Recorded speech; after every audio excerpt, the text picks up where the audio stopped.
थकित को शांति का वचन भाई भगत सिंह के द्वारा जनवरी 26। तुम भी आप जीवते पत्थरों की नाई आत्मिक घर बनते जाते हो, जिससे याजकों का पवित्र समाज बनकर ऐसे आत्मिक बलिदान चढ़ाओ जो प्रभु यीशु मसीह के द्वारा परमेश्वर को ग्रहण हो। पहला पतरस 2 अध्याय का 5 पद। इब्रानियों के 8वें अध्याय में हम स्वर्गीय तंबू के महायाजक के रूप में प्रभु यीशु मसीह के विषय में पढ़ते हैं। सांसारिक तंबू मूसा ने खड़ा किया था, अब स्वर्गीय तंबू को स्वयं प्रभु यीशु मसीह ने खड़ा किया है। पवित्र स्थान और सच्चे तंबू का सेवक हुआ, जिसे किसी मनुष्य ने नहीं वरन प्रभु ने खड़ा कराया है। वचन 2।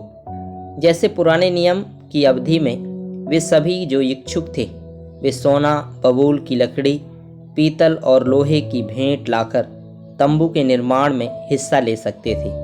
अब प्रभु यीशु मसीह के विश्वासियों के रूप में हम में से प्रत्येक के पास स्वर्गीय तंबू का हिस्सा बनने का सौभाग्य है। मूसा द्वारा बनाए गए तंबू के लिए उपयोग की जाने वाली सामग्री सांसारिक थी। यही कारण है कि यह अधिक समय तक नहीं टिकी। अब हमारा प्रभु स्वयं एक चिरस्थायी तंबू बना रहा है, जिसमें हम में से हर एक कुछ हिस्सा ले सकते हैं। हमारे पास जो कुछ है उसमें से हम थोड़ा सा नहीं देते, लेकिन हम सब कुछ देते हैं। हम सब प्रभु यीशु मसीह की अध्यक्षता में स्वर्गीय योजना के अनुसार एक साथ पवित्र स्थान में बनाए गए हैं, जैसा कि हम इब्रानियों में पढ़ते हैं। पिछला मिलाप वाला तंबू सच्चे स्वर्गीय मिलाप वाले तंबू की छाया मात्र था।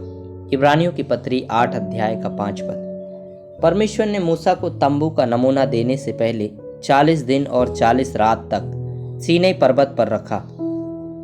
इससे पहले उसे 40 वर्ष तक जंगल में रखा गया।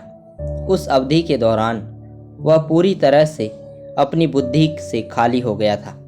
तब परमेश्वर ने नमूना दिया और उसे बिना किसी बदलाव के अपने निर्देशों का पालन करना पड़ा।